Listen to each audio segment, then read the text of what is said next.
Hi guys, Abby here. So it is officially the 16th of November, which is Mixtapeathon. We are doing Cabin in the Woods and I'm so excited. I am going to be doing the storyboard, so that's why I'm making this video.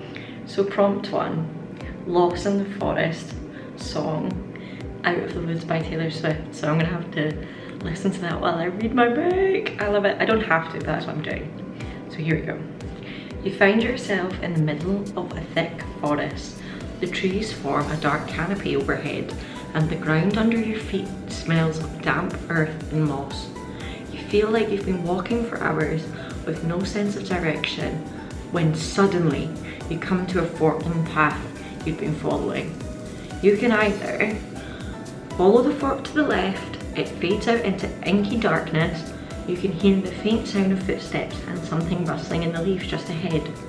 Read a book featuring a creepy forest or a book with sinister trees on the cover. Or follow the fork to the right. It opens into a wide clearing with a signpost. You can hear birdsong and wind blowing down from the distant mountains. Read a book featuring a journey. Any kind of journey counts. Road trips, vacation, fantasy journeys, you name it, get as abstract as you like. So I think I'm going to follow the fork to the right, and the book that I'm going to read for that is These Hollow Vows, because she's on a journey to save her sister. I am about 50 pages into this. I started it yesterday, and I think that can still count because it's like a 400 odd page book. So we'll get started.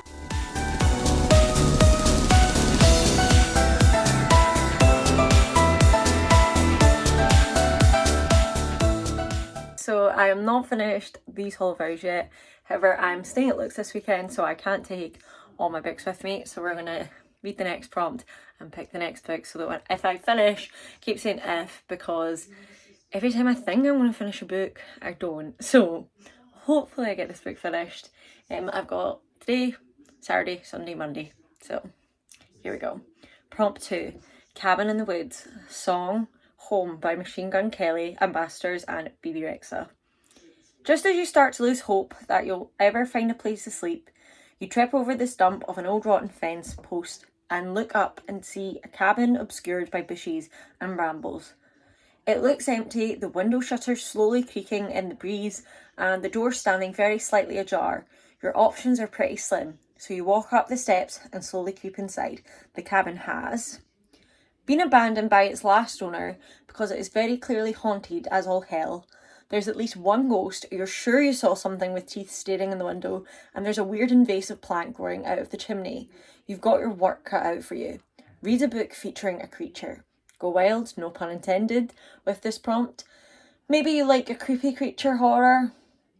Maybe you're a vampire fan. Maybe you're like dragons, or maybe you're like monster romance.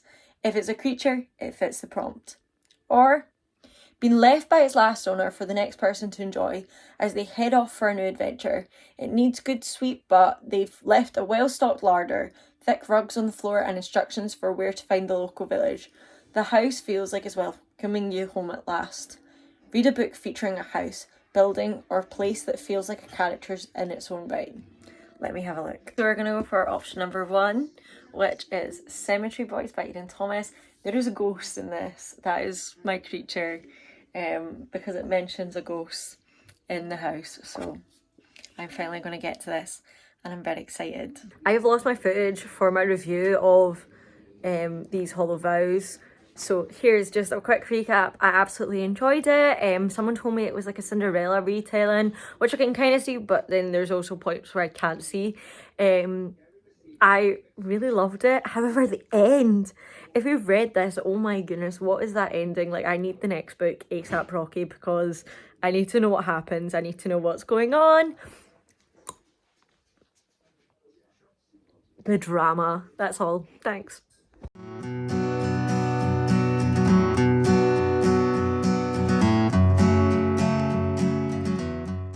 Okay, so I just finished Cemetery Boys. I did listen to the audiobook and oh my goodness, I love it. This is, I can see why people prefer this one to Into the Woods. I love the story, I love the representation, I love that it's so cute.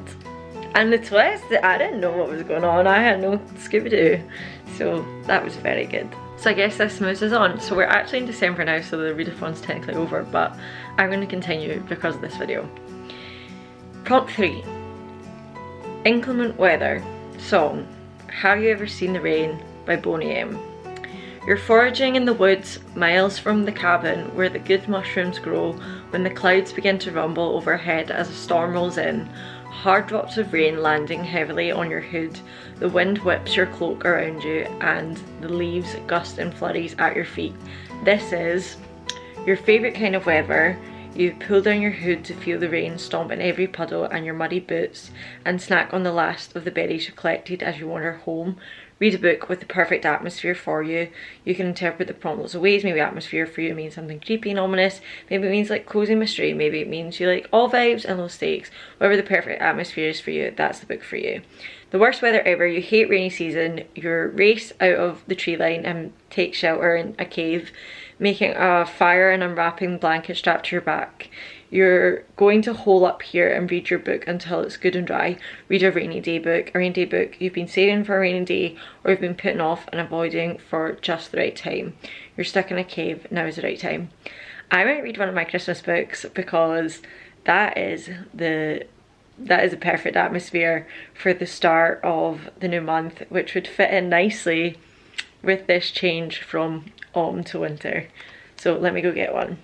Okay, so the book I'm going to go for is The Winter Ghost, because the ghost fits in so good. So Winter Ghosts, there we go. We've got that crossover between autumn and winter.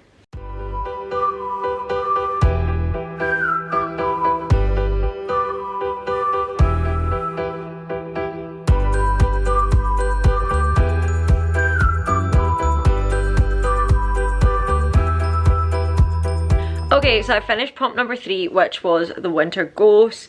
This book was so much better than I thought it was going to be. The back really didn't do it any justice, to be honest.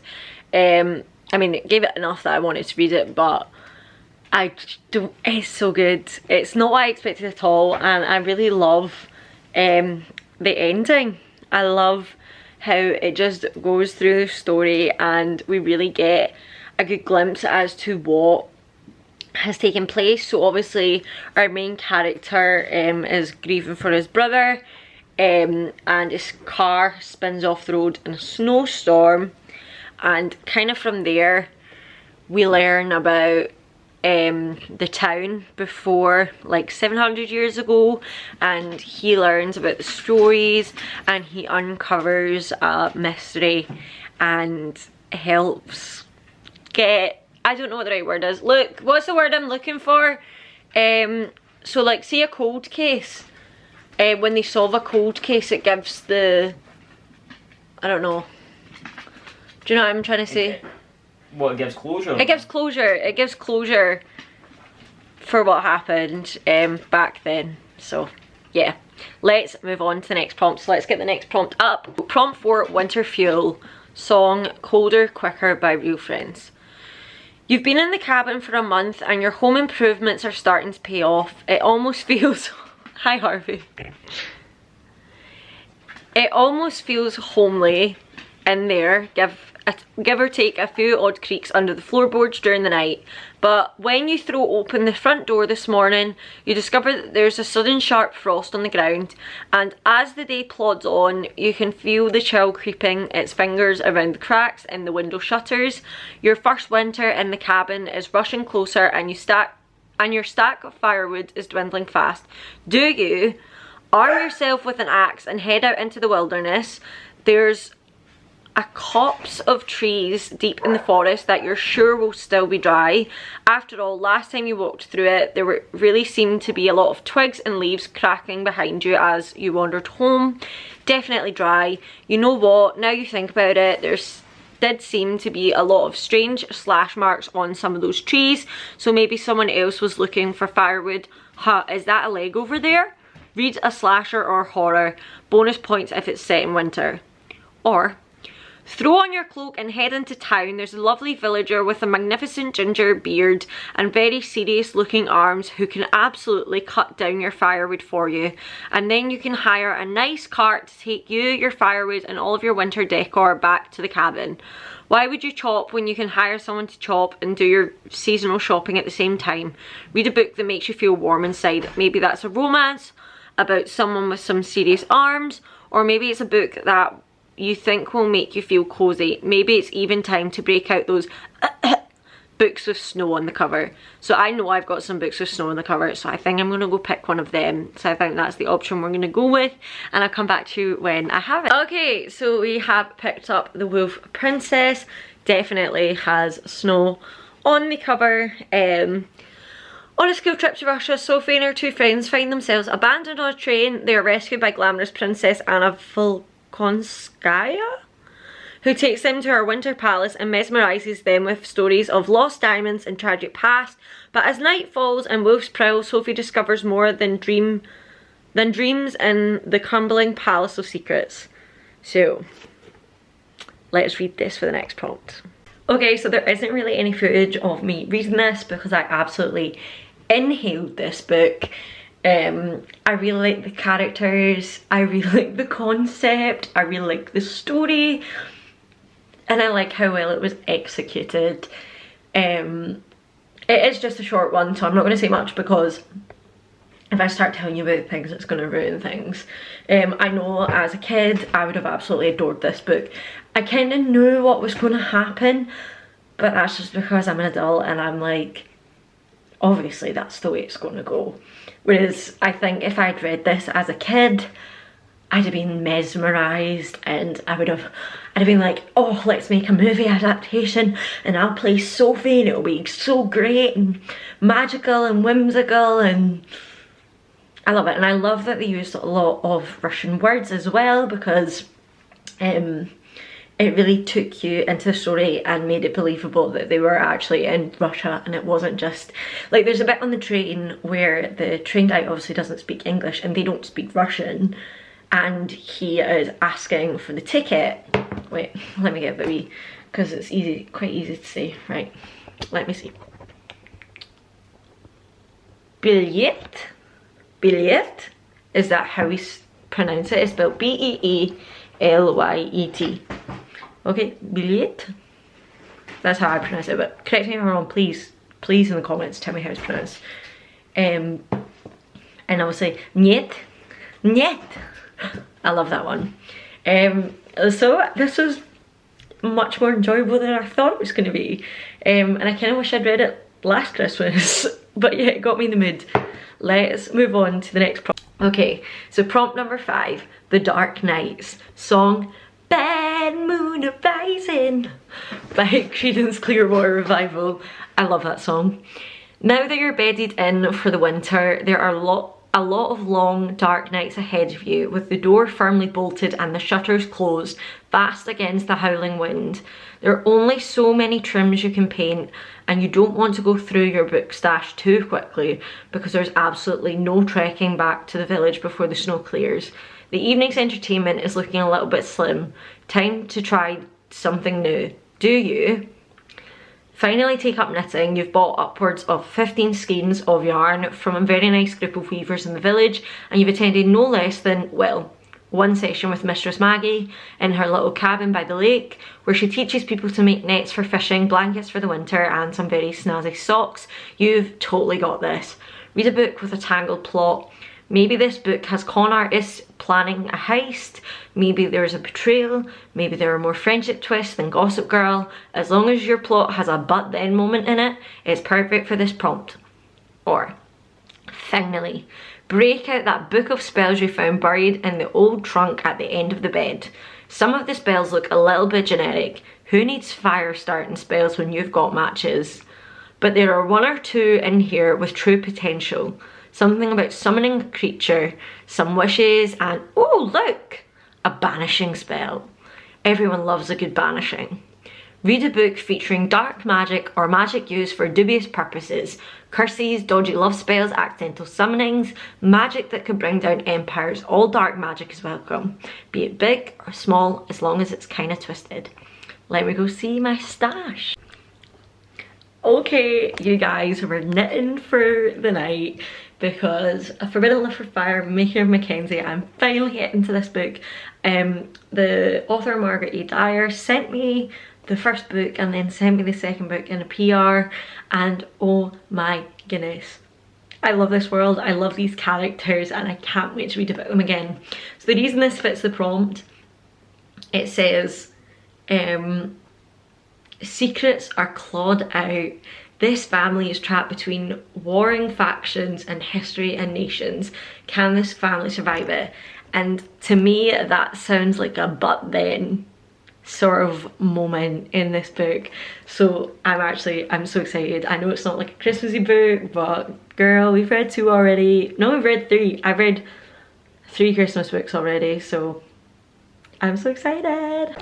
Okay, so I finally finished Making of a Mackenzie by Margaret A. Dyer. Listen. My gal here is an indie author, okay? I really love her stories. I really do, and she's such a nice person. However, because she's dyslexic and because she's an indie author, sometimes it's difficult to read. Just little things like her spelling or whatnot, but I feel like I can just ignore that and focus on the story at hand. And if you like smutty fantasy romance, this series is for you and you really need to pick it up. I'm really enjoying it, like I really am, and I'm gonna message her and see if she's bringing out another one anytime soon, hopefully in the new year, because I want to read it so bad. Like, I am obsessing over it. I love it. I love the characters. I love where the story's gone. Not love as in like I think it's positive, it's a negative, like bad things happen, okay? Bad things happen. I don't want bad things to happen to these characters because I like them. But I understand why she made these decisions and I think they're great. So you just gotta read to find out. So, here we go. Prompt number 6, The Village Inn, song, Bell by Richard White, Paige O'Hara and chorus. You've been invited to the Village Inn for an annual winter festival night of revelry. It's likely to be the last night that you see these people for a long time because very soon everyone's going to be snowed in. There are drinks made from local berries, some very solid looking pies, and there's the definite potential for some truly horrific dancing in your future. It's time to either indulge in your favourite bougie drink or post you're currently reading to your social media. So, we are having a night of wrapping presents and watching Christmas movies. So I am going to make some mulled wine that I bought from the shops today, and that's quite bougie, isn't it?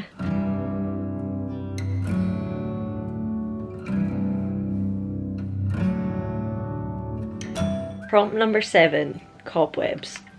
Song, Don't Speak by No Doubt.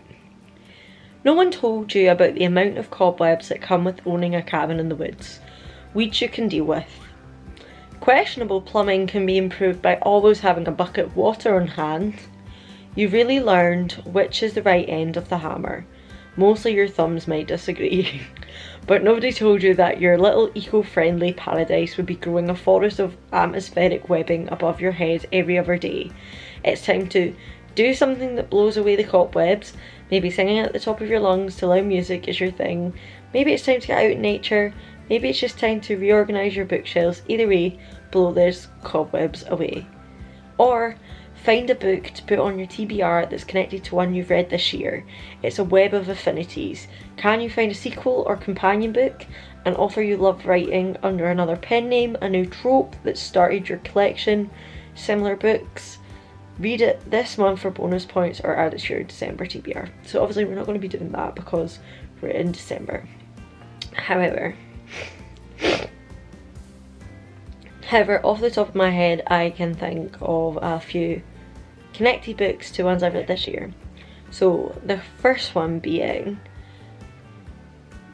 X's and O's, which is In the Same World as Set on You by Amy Lee. And then Amy Lee in February 13th to be precise, is releasing the third book that's connected to these, which is called The Catch. So the first book, oh my goodness, I can't believe I forgot the character's name. First book is about, we'll call her character A. The second book, I'm sure, is about her sister. And the third book, I'm sure, is about her friend. I think that is the order of things. I've not read the second yet, so I read X's and O's in February. And that will be connected to Set on You, which I read this year. And hopefully I can get a copy of The Catch as well, because I'm super excited about it. There's quite a few series that I started this year that I want to get finished next year. So we've got the Dangerous Damsels series, so that is the one with the League of Gentlemen Witches. The one I've not read is the tea one. What, Tea and Treason? Treason and Tea. Whatever it's called, that one. Another series that finishes next year, well not necessarily, I don't know if it necessarily does, but this year I read The Atlas 6, and then, did I read it this year or did I read it last year? Oh my goodness, I'm sure I read it this year. The Atlas 6, I read it this year. And then I've not read The Atlas Paradox yet, but my friend is lending me her copy. And what was it called? The Atlas Complex that comes out in January, I think. January or March, I can't remember. So there we go. There are some connected. Since we're already here, prompt 8. A Song in the Trees, song Hobbit Life by Regan Hicks. Some days when the forest is still and quiet, you hear a thin line of music floating through the trees. The notes are coaxing, tempting, and you often find yourself out on your cabin porch, straining to hear exactly where it's coming from. Is it bird song, or is it something else that lives in the forest? Something that sounds sweet but is really anything but. Will you? Spend some time with your favourite music, your Spotify day list or the mixtape playlist, or build a playlist inspired book stack and post it on social media.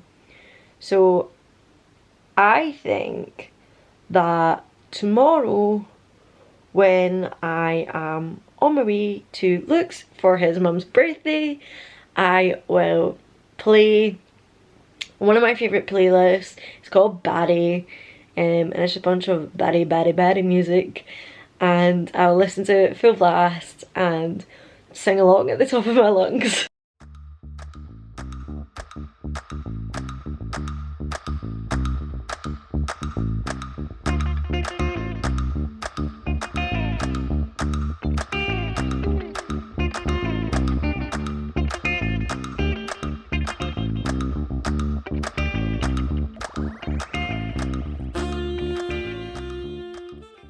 Okay, so my hair's up to keep my curls in. I've just been in the shops and I was listening to my playlist, and honestly, music is like books to me. Like, I love being able to like create stories and imagine like scenarios throughout the music, and like cast like people I know as like characters, and it's just a lot of fun. So I'm glad that that was one of the prompts, because it just reminds me of how much I love music, because sometimes I listen to YouTube videos in the car now. I don't listen to music, so it was just a good reminder. To finish this video off, you guys, prompt 9, Bad Habits, song Bad Idea Right by Olivia Rodrigo. Sometimes living alone can inspire some bad habits. You're finding they're fairly wide-ranging too. They're the stacks of books around the place that you're using as makeshift end tables. There's the little collection of mugs that you're gathering around the sink that you're absolutely going to put out the next time it rains instead of washing. And then there's the fact that no one can stop you from indulging in your favourite piece of media, watch 4 episodes of your favourite show back to back, watch that movie you said you weren't going to watch again this month, spend a few hours on BG3 or any other video game you're currently obsessed with, go on, nobody's watching, or choose a book that makes you want to reread it constantly and post it on social media. Oh, and maybe put it on your TBR for December. Bit late. Because again, nobody's watching. So we're gonna go with the indulging in your favourite piece of media. So we still have to watch the 60th anniversary Doctor Who, and we need to watch the Christmas episodes. So that's 4 episodes of Doctor Who that we're just gonna watch back to back. But I'm gonna leave this video here. I hope you've enjoyed this. I had so much fun making it, even though I didn't do it all at once. I'm glad that I took the time on it and I eventually finished it. So thank you so much to Leanne at Literary Diversions for creating this readathon, and I hope you all enjoyed this video and joined in too. Comment down below if you joined in with the readathon at the time that it was on, and do you like readathons? Also like the video because it helps the channel, and subscribe to become part of our family where we make book and lifestyle content, and turn the notification bell on so you don't miss one, and I'll see you in the next one. Bye.